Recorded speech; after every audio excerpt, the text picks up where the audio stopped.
자, 아까 얘기했던 광전 효과 실험에서 그래프가 나오거든요. 그 그래프를 설명해 볼게요. 여기 보자.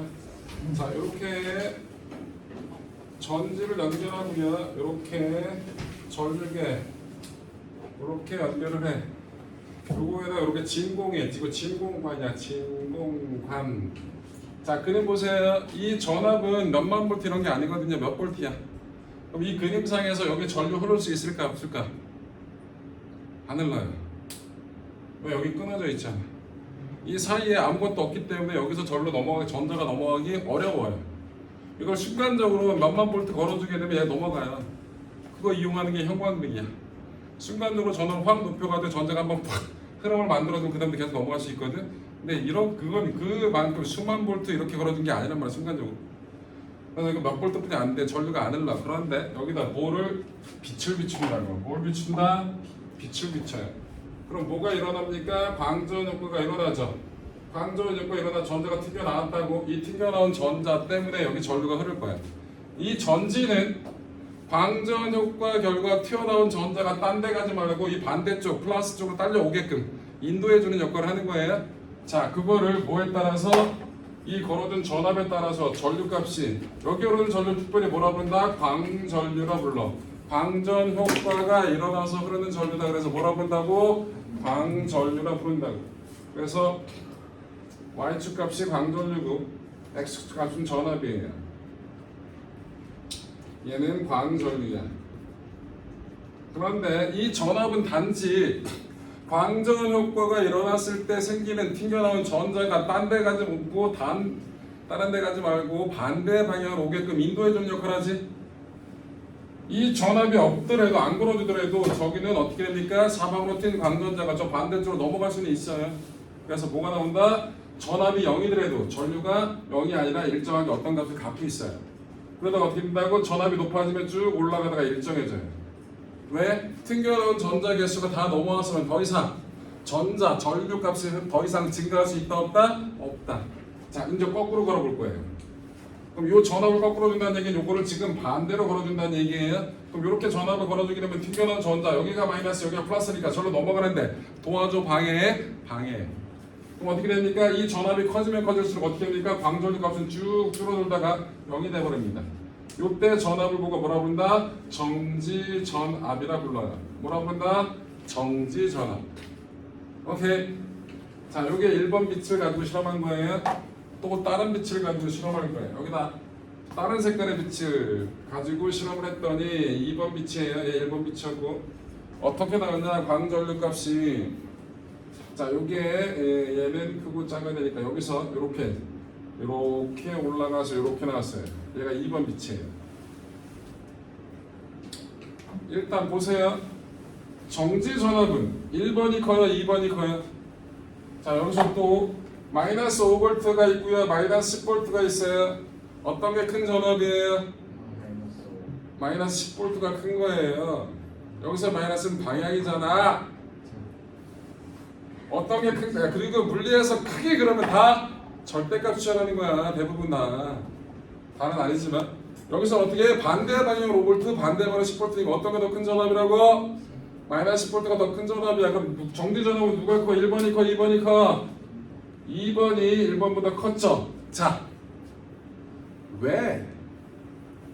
튕겨나온 전자가 반대편에 도달하지 못하게끔 하는데 더 큰 전압을 걸어줘야 될까? 우리 아까 광전효과 얘기하면서 뭐라 그랬어요?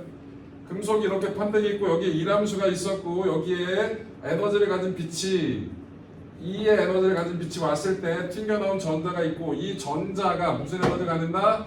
운동 에너지를 갖는다. 그럼 요 애들 사이의 양적 관계는 E 빼기 W가 EK 요 식이거든요. 똑같은 금속을 가지고 빛만 달리해진 거거든요. 그럼 이람수는 똑같아. 그런데 정지 전압이 크다는 얘기는 그만큼 튕겨나온 전자 운동 에너지가 어떻다고? 운동 에너지가 튕겨나온 광전자의 운동 에너지가 누가 더 크다? 운동 에너지가 누가 2번이 1번보다 큰 거야. 많은 양의 에너지를 가지고 나왔기 때문에 오지 못하게 막으려고 세게 막아야 될 거 아니냐고. 그 얘기야.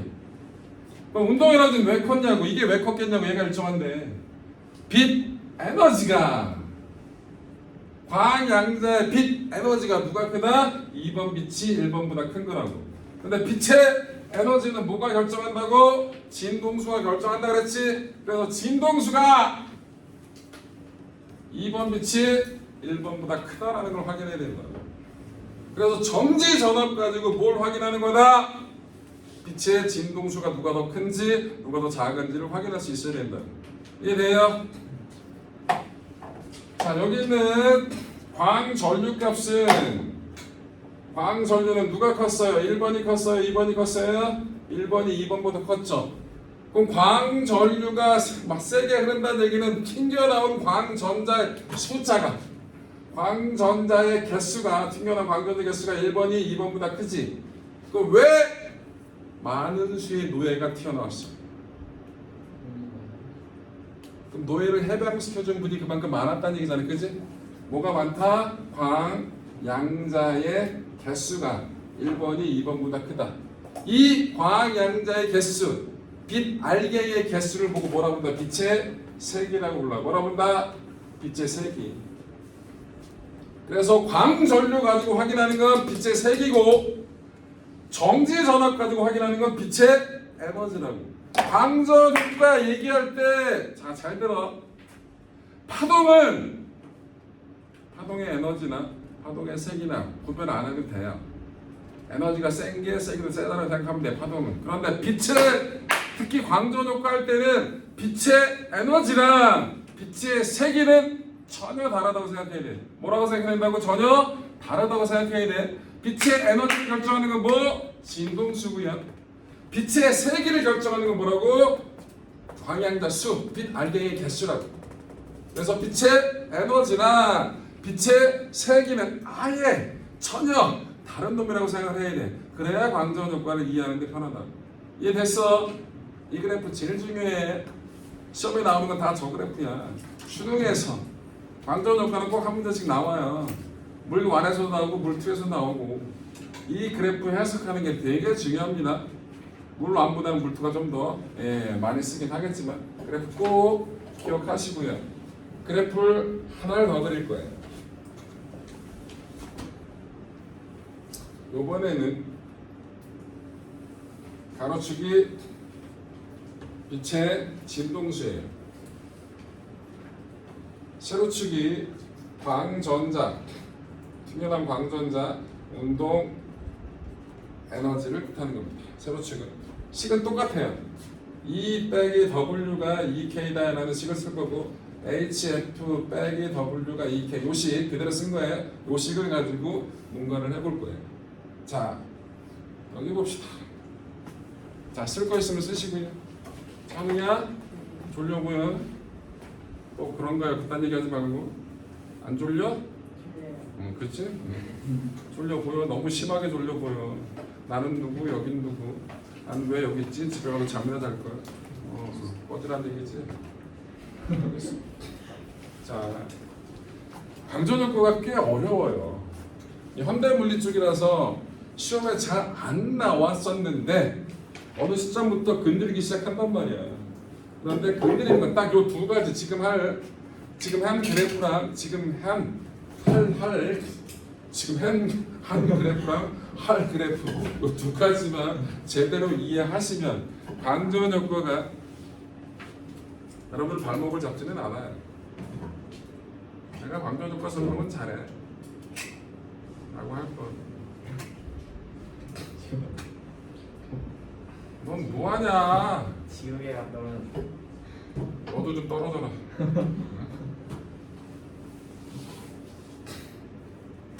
물리가 어려워요. 오늘까지 진도가 나가면 물리 1에 대한 기본적인 진도 다 나갔고요. 여러분들 여태껏 숙제했던 건 개념 기본 문제만 풀었거든요. 개념 적용 문제를 다음 주부터 풀기를 시작할 거예요. 앞에를 다시 나가는 거예요. 간단하게 내용 설명해주고 개념 적용 문제를 풀 겁니다. 결국은 내가 다 풀겠지. 수업 시간에 내가 짝수를 풀 거거든, 홀수를 풀 거거든요. 그럼 여러분들이 집에서 뭐를 짝수를 숙제를 해오시면 돼요. 근데 숙제를 해와서 답을 맞추면 보통 대부분의 한 7, 80%를 보통 네, 질문을 하거든요. 그래서 책에 있는 대부분의 문제를 제가 다 풀게 될 거예요. 그거 문제 풀면서 간단하게 어떤 내용들을 배웠는지 씩 정리하면서 할 테니까 다시 한번 정리하면서 들으시면 훨씬 더 도움이 되고요. 그리고 그쪽 단어는 조금 약하고 이해가 안 됐다고 생각하면 설명을 조금 더 자세히 해달라고 하고, 그래도 부족하다고 생각하면 여러분들 뭐 중간에 참조하신 분들도 있잖아요. 그쪽 단어 나갈 때 인강이라든지 아니면 다른 문제 좀 이용해서 조금 더 공부를 하라는 것만 하지 말고 개인적으로 공부를 하라고. 여러분들 숙제는 공부가 아니에요. 노동이지. 숙제를 즐거워서 하시는 분이 별로 없잖아. 안 해가면 지랄하니까. 마지못해서. 숙제는 노동이잖아. 노동은 공부가 아니에요. 공부는 본인이 해야겠다라고 해서 누가 하지도 않았는데 스스로 하는 게 공부야. 공부를 하셔야 돼요. 공부 양을 늘려야 된다. 수업을 아무리 많이 들어도 본인 걸로 만들지 못하면 수업 한 사람 내용 거야. 이거는. 이거 다 수업 내가 했잖아. 이거 내 거야. 얘들이 100번 들어봐도 니들 거 안 된다고.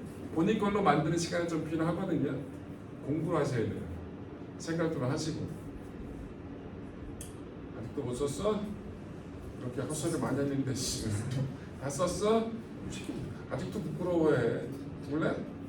너 나랑 1년 반을 봤어. 거의 1년 반을 일주일. 응? 1년이야? 너 중등심화 안 했나?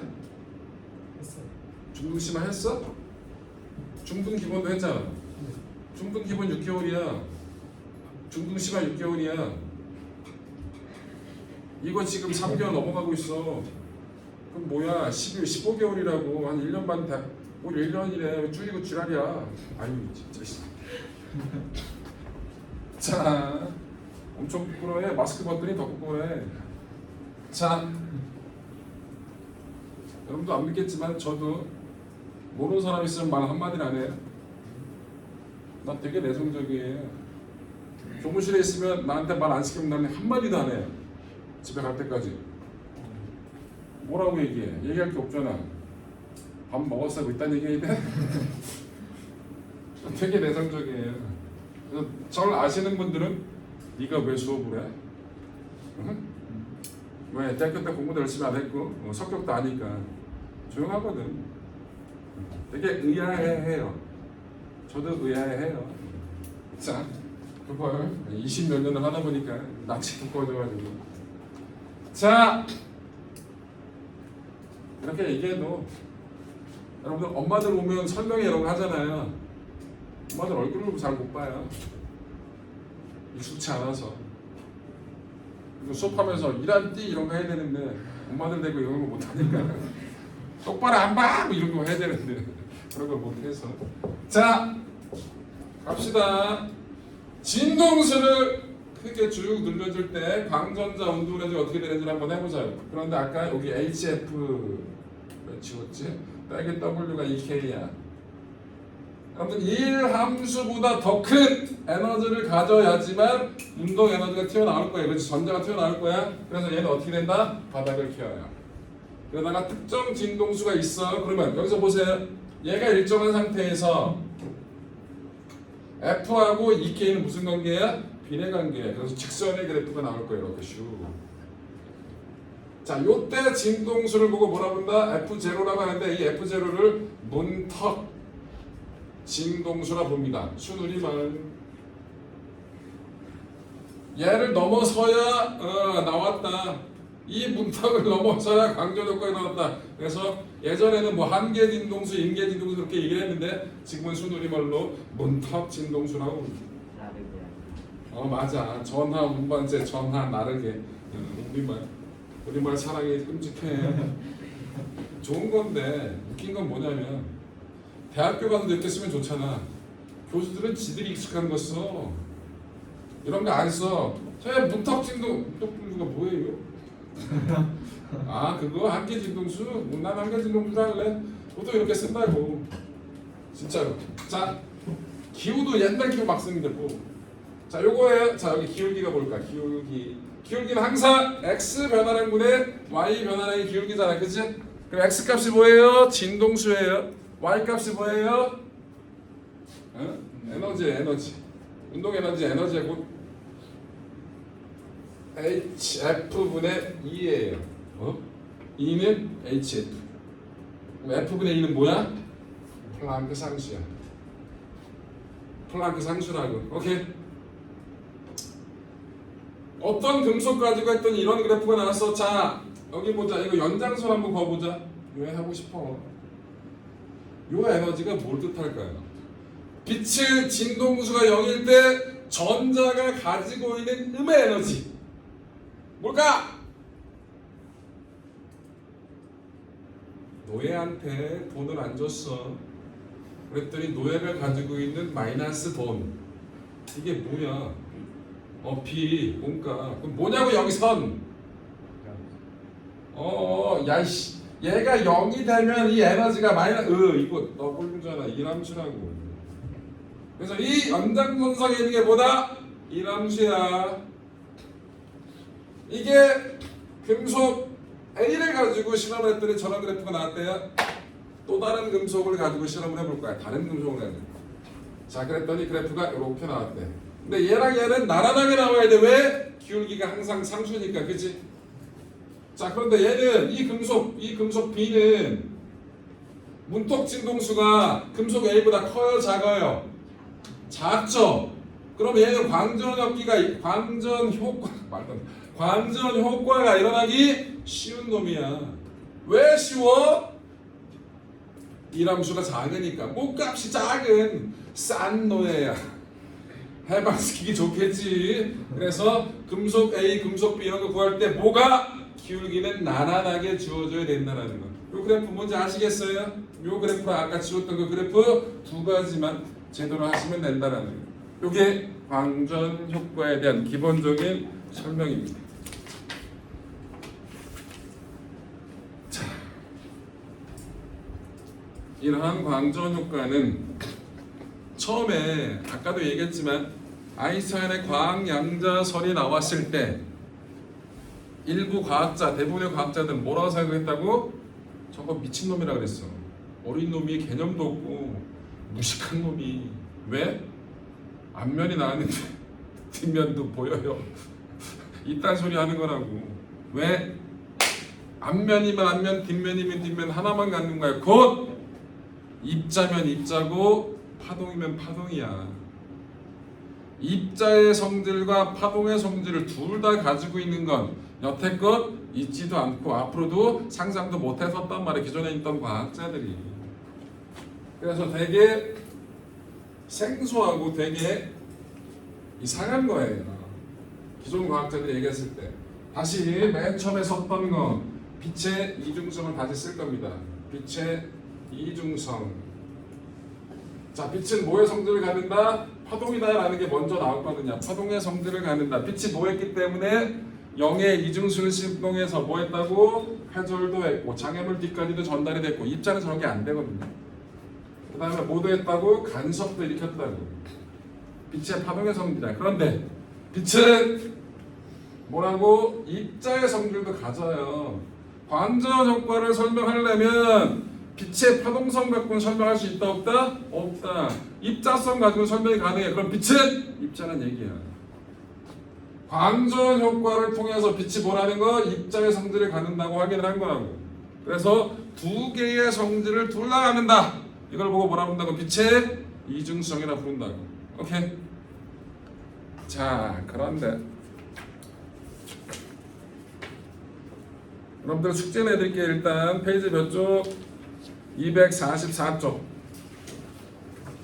245쪽이 숙제인데요. 7번까지만 하세요. 몇 번까지 하라고? 7번까지만 하세요. 1번부터 7번까지만 해. 야, 2번은 하지 마. 2번은 하지 말고 2번은 다 계산 문제라서 여러분들 의미가 없어. 여러분들한테. 그래서 1번부터 7번까지 2번 뺀 그렇게가 숙제예요. 자, 그리고 어디로 넘어가냐? 페이지 250쪽으로 갑니다. 몇 쪽으로 간다? 250쪽. 뭐라고 써있어요? 물질의 이중성. 응? 자, 자연현상은 특별한 게 자연스럽냐? 부자연스럽냐? 여기 이렇게 쫙 있는데 이들은 다 일반적인데 나만 특별해. 특별한 건 자연스러운 거야, 부자연스러운 거야? 부자연스러운 거예요. 근데 빛은 파동의 성질도 같고 입자의 성질도 같지. 빛만 뭔 특별한 놈이라서 저런 성질을 갖나? 일반적으로 입자라는 애들도 파동의 성질을 가질 수 있지 않을까라고 생각을 했고 실험적으로 이론적으로 증명을 해버렸어요. 그래서 뭐라고 본다? 물질의 이중성. 물질이라고 얘기하는 입자라고 얘기하는 것들도 뭐의 성질을 가질 수 있다? 파동의 성질을 가질 수 있다. 그래서 물질파라는 개념이 나와요. 물질의 파동성이라고 해서 물질파라는 개념입니다. 이건 누가? 드브로이라는 사람이 주장했고요. 프랑스 과학자인데 드브로이라는 사람이 물질파 이론을 가지고 식을 만들어냈어요. 람다는 mv분의 h. 그런데 이 mv가 뭐죠? m이 질량이고 v가 속도잖아. 이거 둘이 곱한 게 뭐야? 둘이 곱한 게 뭐더라? 배웠다고 이씨. 뭐는 mv? 저기 뻥씨. 뭐는 mv? p는 mv. 아우 이 쐐기도 지금 안 해볼 거야? 처음 들어? 그래서 P분의 H라고도 써요. 자, P가 뭐라고? 운동량이야. 곧 입자, 이게 운동량이 뜻하는 게 입자의 성질, 입자성을 의미하는 거예요. 얘는 뭐야? 파장이죠? 물질이라고 생각하는 놈도 파장을 가지고 있어. 이 파장이 있다는 얘기는 파동의 성질을 뜻하는 거라고. 자, 그럼 이 식은 뭐냐? 이건 계산 문제가 나오진 않으니까. 물리반에서는.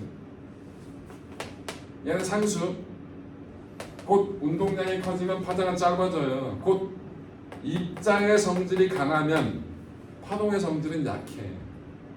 그래서 우리도 파동의 성질, 내가 얘를 집어 던진다고. 여기 봐, 이 펜을 집어 던질 거야. 그럼 얘도 꿀렁꿀렁 파장이 있다는 얘기야. 근데 입자가 너무나 확실해. 너무나 커서 운동량이 파장이 있긴 있지만 개 짧아. 거의 무시될 정도로 짧아. 그래서 표현이 안 된다라는 그 식이에요.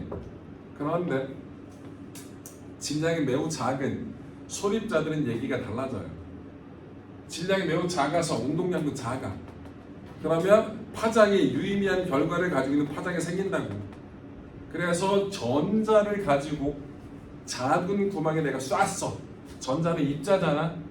입자를 작은 구멍에 내가 쐈다고. 페이지 251쪽에 있는 사진 보세요. 중간에 왼쪽에 있는 사진이 X선 회절문이야. 왼쪽에 있는 사진 251쪽 왼쪽에 있는 사진 까만 거 있잖아. 그거 251쪽 왼쪽에 있는 사진. 이 너 봤냐? 죽을래? 이씨, 네 손으로 가리고 있는데 죽여. 페이지 251쪽에 있는 왼쪽 사진이 구멍에다 대고 X선에서 X선은 빛이지 파동이라고. 그래서 그와 같은 회절무늬 간선무늬가 나온 거야. 그런데 전자를 가지고 매우 빠른 속도로 구멍을 통과시켰거든. 똑같이 나왔어 무늬가. 곧 전자도 입자라고 생각한 우리가 입자인지 확실하게 알 수 있는 전자도 파동의 성질을 갖고 있으니까 똑같은 무늬가 간선 무늬가 나왔다 그 얘기인 거야.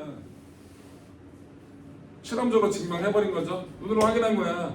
입자도 뭐의 성질을 갖는다? 파동의 성질을 갖는다. 이게 물질의 이중성이야.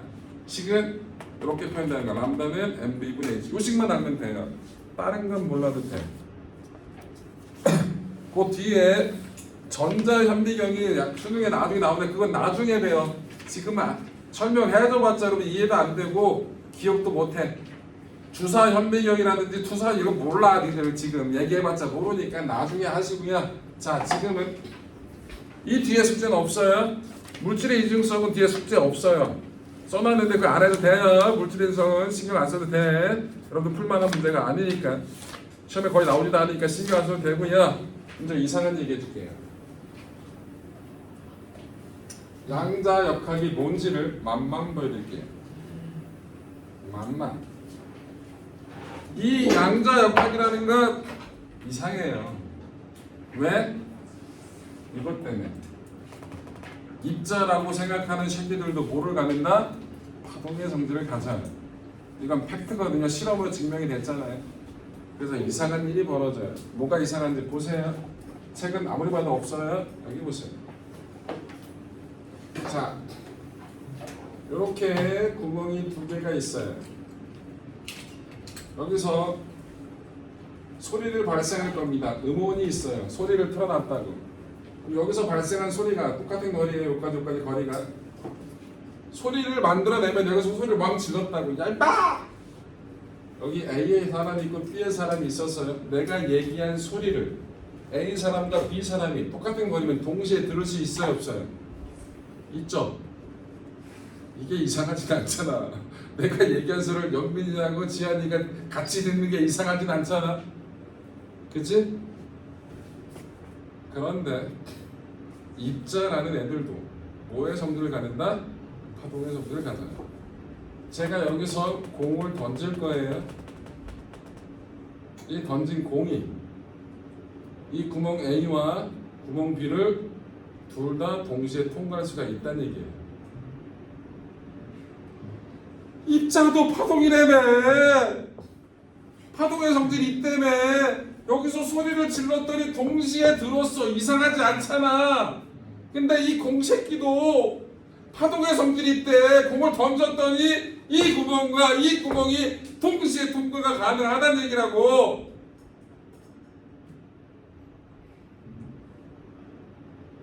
내 말에 모순이 있어요? 잘못된 논리 있어요? 없잖아요. 그러면 상식적으로 씨발 공을 던졌는데 뭐 여기와 여기에 동시에 공이 통과한다고? 그렇게 되려면 뭘 해야 돼? 우리가 아는 상식에서는 분신술 뿅 하나 똑같은 새끼 만들어가지고 이게 아니면 이해가 안 되는 거잖아, 그치? 그래서 이상한 일이 벌어지는 거야. 여러분들 슈리딩거의 고양이 들어봤죠? 이게 뭔지 아시는 분 간단하게 얘기 좀 해보세요. 지아? 정우가 얘기해봐. 슈리딩거 고양이. 네가 알고 있는 고양이 얘기하라고. 이노 얘기해. 고양이가 독병 같은 노래를 뭐라고? 네, 고양이가 산 상태랑 죽은 상태랑 계속되어서 자, 제가 설명할게요. 상자가 있어요. 근데 그 상자에는 독극물이 있어요. 이 독극물에 의해서 고양이가 간단하게 얘기하는 거예요.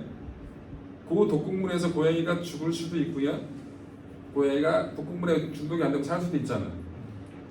근데 뚜껑을 열어보기 전까지는 고양이가 살아 있을 수도 있고 죽어 있을 수도 있죠. 확인하기 전까지는 알아요, 몰라요? 모르죠. 근데 여기서 웃긴 건 확인을 함으로 인해서 살아있는 것과 죽어있는 것 자체가 결정이 되는 거예요. 이게 이해가 돼? 아니 씨발 고양이가 죽었으면 죽었고 살았으면 살아있는 건데 난지 내가 확인을 못해서 눈으로 아 죽었구나 이걸 확인한 거지. 근데 양자역에서 얘기하는 건 얘를 그 전까지는 죽어있는 상태와 살아있는 상태가 공존되어 있는 거야. 죽어있고 살아있고가 결정이 하나도 안 돼 있는 상태라고. 그랬더니 이걸 열었더니 그 둘 중에 하나가 결정이 된 거라고. 이게 이해가 돼? 카드에 O가 있고 X가 있어. 그럼 내가 이 두 카드를 O인지 X인지 몰라. 근데 이 O와 X가 있는 두 카드를 섞어가지고 내가 하나 가지고 쟤가 하나 가졌어. 내가 이 카드를 열어보기 전까지는 O인지 X인지 모르지. 그런데 내가 이 카드를 갖고 있으면 우리가 일반적으로 생각할 때 내가 5라는 숫자가 적혀져 있으면 당연히 열어보기 전에도 당연히 5고 5로 정해져 있는 상태잖아. 근데 나한테 다 확인만 안 한 것 뿐이잖아. 근데 이 이론은 뭐냐면 내가 얘를 확인하기 전까지 얘가 5일 수도 있고 X일 수도 있는 거야. 내가 이걸 확인하잖아. 확인하는 순간 O와 X가 결정이 되는 거라고.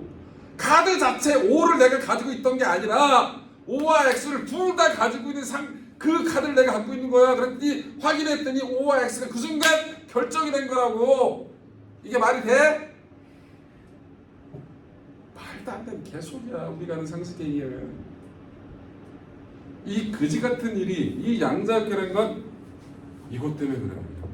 이 새끼 때문에 그래. 아니 입자면 입자고 파동이면 파동이지 왜 둘 다 가져 이씨. 그래서 그걸 던졌더니 여기와 여기를 동시에 통과할 수 있대 라는 이상한 논리를 가지고 설명을 하는 게 양자역학이에요. 근데 양자역학은 말로 하는 학문이 아니에요. 수학적으로 다 계산한 학문이에요. 여기서 수학적 계산 다 미분방정식 푸는 거예요. 개 어려워요. 하나 풀려면 한 2시간 걸려요. 간단한 게 2시간 다 푸는 거 간단하게 나와요. 확률적인 분포가. 그런데 말로 하면 우리가 쓰는 말하고 이 양자역학 쪽에서 쓰는 용어 자체가 조금 달라요. 뭐 축태라는 말도 나오고 중첩이라는 말도 나오고 뭐라는 말도 나오는데 이게 조금 뭐 측정 관측이라는 말도 나오고 조금씩 뉘앙스가 달라. 그래서 말로 설명하면 뒤지게 어려워요. 그래서 맨날 양자역학에서 유명한 교수들이 나와서 막 말로 설명해. 궁금한 거 얘기해. 다 웬만하면 얘기를 해줘. 그러다가 진짜 정작 중요한 개념이 나와. 그거 얘기할 때 되게 미묘한 뉘앙스 때문에 의미 전달이 잘 안 되는 경우가 있거든요. 그럴 때 맨날 하는 얘기가 이거 계산만 하면 간단한데 란 말을 해요. 이 얘기는 자기 자랑하는 게 아니라 수학 잘하니까 간단 이런 얘기가 아니라 실제로 뭐라 해야 될까? 여러분들 그런 얘기 들어봤어요? 가장 완벽한 언어는 수학이다. 못 들어봤어요? 외계인이 왔어요. 언어가 통할까요? 너 영어 할 줄 아니 뭐 이딴 얘기 할 수 없잖아. 그 외계인하고 어떻게 의사소통을 해요? 수학 가지고 하는 거예요. 그럼 수학은 뉘앙스 차이에 의해서 의미가 잘못 전달 이런 건 돼 안 돼? 안 되잖아. 근데 말은 여러분들 그런 생각한 적 있어요? 나의 진심이 내가 뭔가 얘기하는 얘가 내 얘기를 곡해가지고 잘못 알아듣는 경우 많잖아. 심지어 자식 부모나이 그렇잖아. 나이가 커지면 커질수록 나의 사이즈가 커지면 커질수록 내가 얘기하는데 못 알아들어. 왜? 뉘앙스 차이야. 실제 경험 차이고 등등등. 근데 수학은 그런 거 없어요. 그래서 수학이 가장 완벽한 언어고 수학을 통해서 접점을 찾고 등등등. 그래서 수학을 통해서 의사소통을 한다라고 얘기해요. 왜 외국인이 아니지 외계인을 만났을 때 우리 이해돼? 네, 그런 식의 얘기. 곧 양자역학의 가장 기본이 되는 얘기는